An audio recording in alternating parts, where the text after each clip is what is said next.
Hi, I'd like to talk about the many misconceptions I see in the world of spirituality, yoga, and religions. I've been involved to varying degrees with spiritual subcultures most of my life, and I've developed some critiques and points of view about them. We regularly hear of scandals, abuse, and financial exploitation in the world of gurus and spiritual organizations. These problems could easily be avoided with one simple realization, that people's inner light is intrinsic to themselves. It's a natural part of their subtle bodies. There is no need for gurus or religions to get to it. The religions and gurus act as intermediators between people and spirit. Mystics can bypass the middle people and the religious institutions and access spiritual experience directly. The gurus might briefly act as facilitators of the light. They may be able to transmit it if they are really in touch with it themselves, which many of them are not. But they will never be interested in making big profits or living in opulence. They'll also never be interested in having followers become attached to them. Legitimate teachers have accomplished extraordinary transcendence.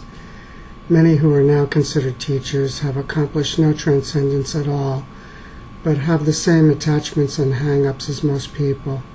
I don't see the point of being on a spiritual path if you're not even aiming toward any transcendence, or if you can see people as teachers who have accomplished no transcendence. If you're not aiming for any transcendence, there's no point in being on the path. If you think a teacher need not accomplish any transcendence, you might as well just pick anyone off the street to be your spiritual teacher.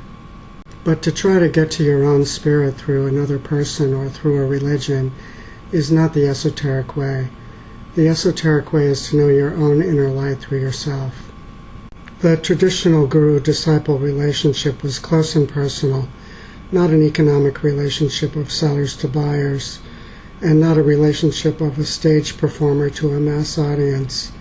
A true teacher will personally give you whatever basic instructions you need, then probably send you on your way. People don't get the inner light from religions either. Religions can provide useful functions if they are not abusive, such as functions of providing moral meaning systems or providing social communities. I know it's important to have a sense of meaning and also ethical values, and religions may help provide them. But the religious belief systems by themselves don't get you to awareness of the inner light. The inner light becomes awakened to some people for apparently mysterious reasons. Some who become awakened to it never had any particular interest in religions or spirituality before. But then they may become curious about spirituality and religions after the awakening.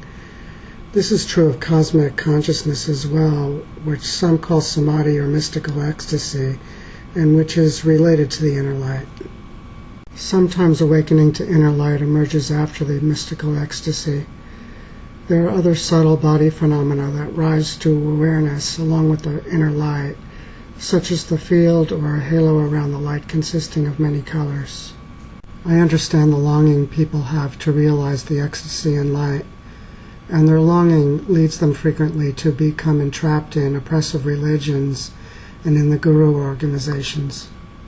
But paying large sums of money to these gurus in exchange for their services, or becoming unpaid full-time workers in their organizations, often doesn't get people any further toward the light. And they may even be damaging, and often are damaging, as we see through the frequent scandals. There are so many misconceptions in many of these organizations, like the beliefs many have that the longer you meditate, the further along you'll be toward the light. Once the inner light is strongly awakened to awareness, you see it easily almost whenever you look for it. As the Bhagavad Gita correctly says, this bright inner light is seen in the upper peripheral vision toward the forehead area.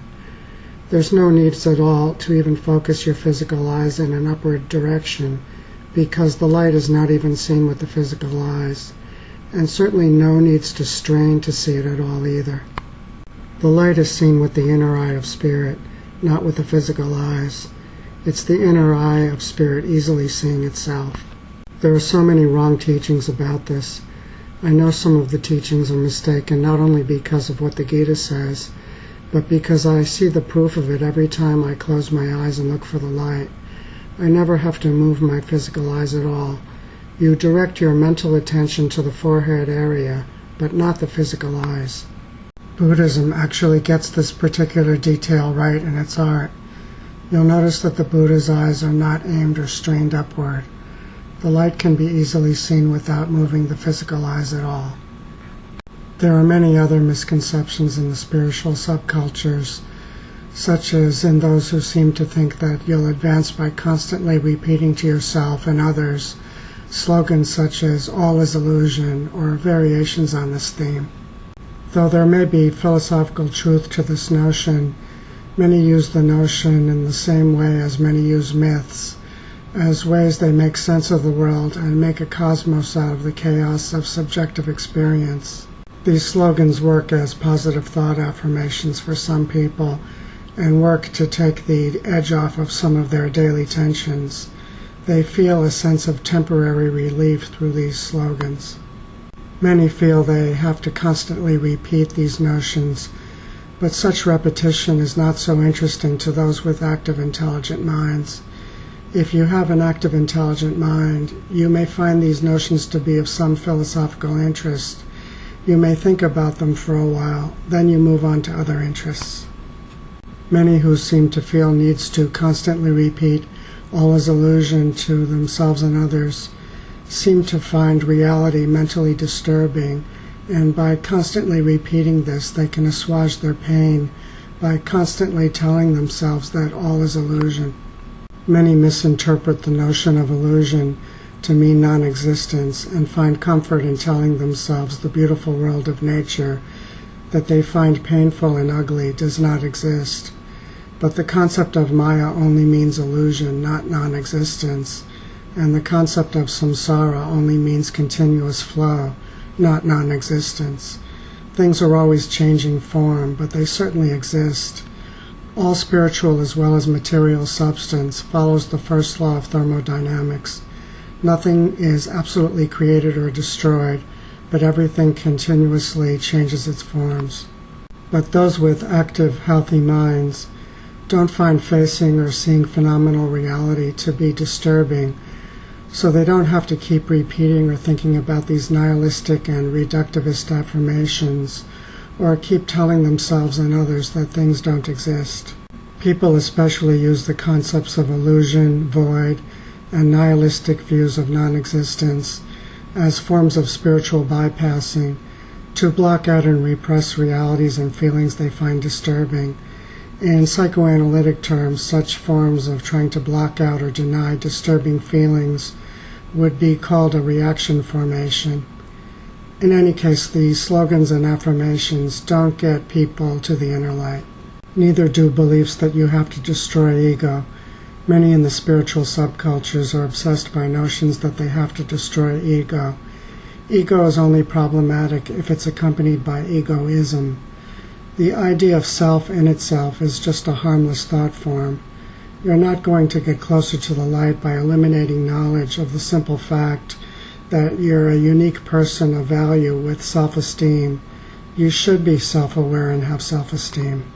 Many Western converts to Eastern religions have no idea that their obsessions with trying to stamp out ego are really historically based in the dualist doctrines of Augustine, who also said that physical persons are cursed with an evil ego that they can never really transcend unless they make it to the city of God. Many Eastern religion devotees substitute their concept of enlightenment for city of God and spend their lives self-flagellating and being ashamed of themselves for having a perfectly natural center of mental self-awareness without which it would be impossible to function in the world. For these Eastern devotees, ego thus constitutes an equivalent of human original sin that they must try to spend their lives expurgating in self-shame.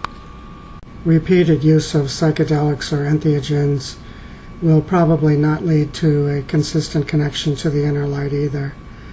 The entheogens can have initiatory value for some if used carefully, but whatever benefits will probably not last without continued efforts to develop oneself in wisdom, and some skilled guidance as to proper sadhana or spiritual practice. It's also unlikely that costly spiritual intensives or workshops alone will confer any permanent benefits. True sadhana or spiritual practice is a steady, continuous process. There's no instant enlightenment from spiritual intensives, from workshops, from pills, and no enlightenment in 10 easy lessons.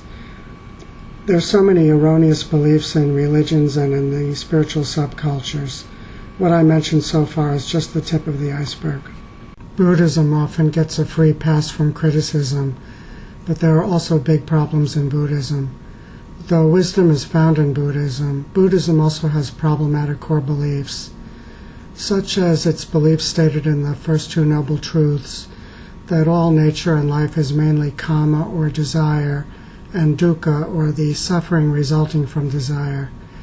As Schopenhauer already saw in the 1800s, this can be a bleak, miserable, and pessimistic outlook on life.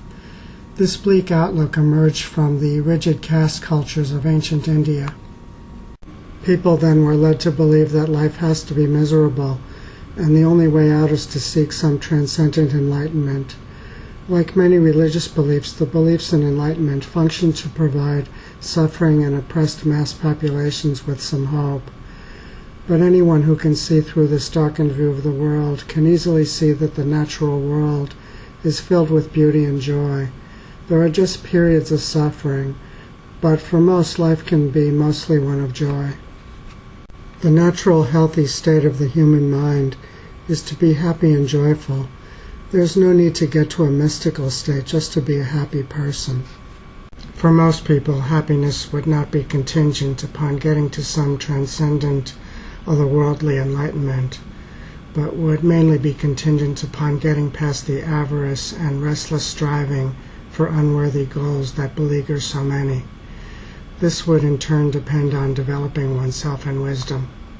As I mentioned, Buddhism generally teaches that people in a sense are tragically flawed by their kama or desire and thus are doomed to lives of suffering. This is roughly equivalent to the Western mythological notion of original sin, a tragic flaw most or all people are assumed to be born with. People are not so tragically flawed unless they choose lives of foolishness and avarice instead of wisdom. With wisdom, most of life can be joyous and beauteous, but there will always be moments of suffering. I don't think it makes sense to spend life flagellating oneself in extreme spiritual practices to try to escape from inevitable moments of suffering in order to try to get to some otherworldly transcendent enlightenment. A wise person learns to live joyfully in the world. If you can't even master being content in the world, there's no way you're transcending it or going to transcend it anyway. Even if most people are suffering, the Eastern religion prescriptions to treat it are often faulty. Often they recommend little more than more and more meditation, but there's little evidence that meditation alone eliminates suffering. To treat suffering through spiritual practice would probably require a much more comprehensive and holistic approach, such as are covered by the traditional 8 limbs of Raja Yoga.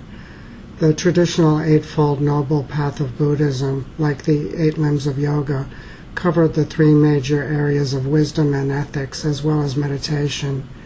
But many Buddhists forget about wisdom and ethics and only focus on meditation. Many yoga teachers forget about these areas too and only recommend meditation and physical exercises. I think these narrowly focused modern approaches are doomed to fail in most cases if their goals are to overcome suffering. There has to be focus on areas of wisdom and ethics as well. Many teachers offer one-size-fits-all approaches to their mass audience of customers because a mass-marketed teacher just doesn't have time for personalization of instructions.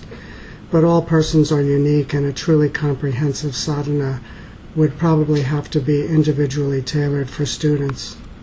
Though many in the Eastern paths claim to be non-dualist, there's lots of good versus evil dualism implied in their actual practices and concepts. So their alleged non-dualism is actually a smokescreen attempting to conceal their actual dualism in practice.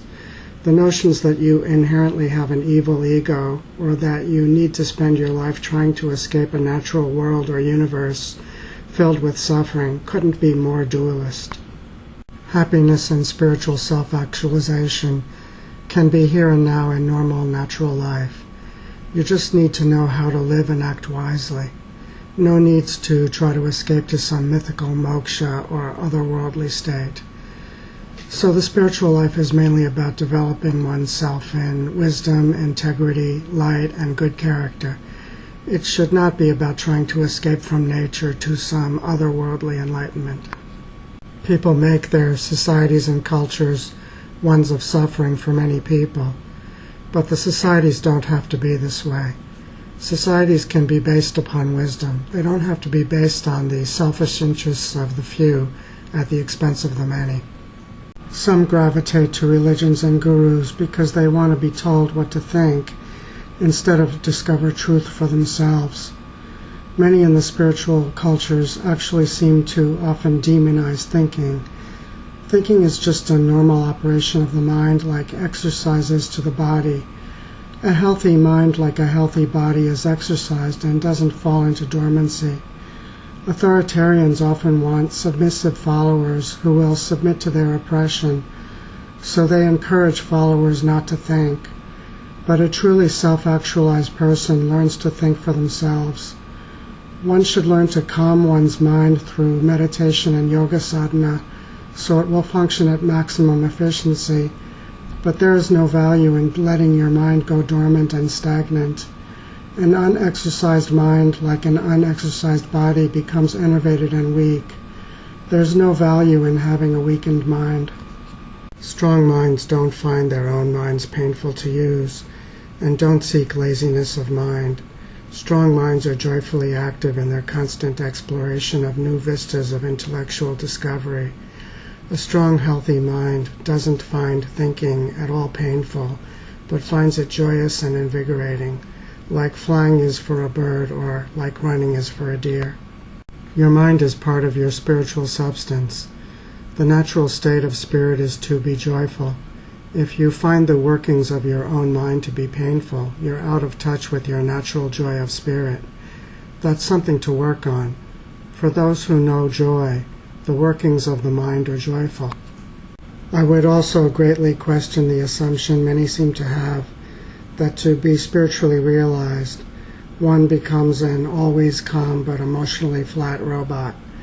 I rather see that the greatest spirits feel and express the full range of human feeling, may laugh a lot, and may have lots of joie de vivre.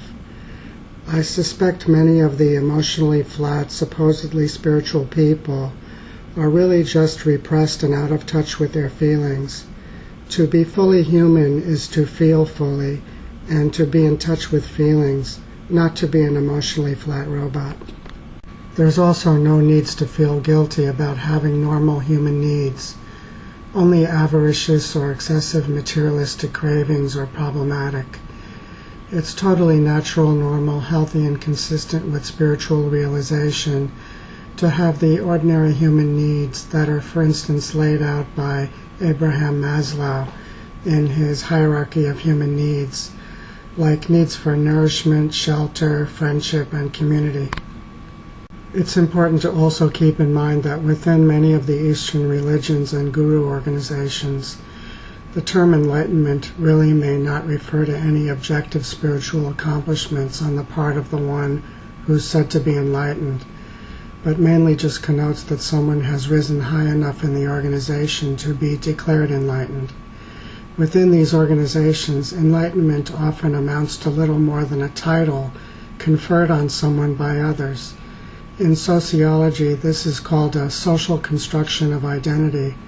So in the case of many gurus, the guru is said to be enlightened. Others become convinced that this is true, then more come to assume the person is enlightened, often without ever doing any reality checks as to whether the supposedly enlightened person really reflects the real characteristics of enlightenment or not. So maybe I'll speak more about these subjects here if there seems to be interest. Whatever my questions about religious beliefs, I love a lot of religious and mystically inspired art. Hope you enjoyed the images.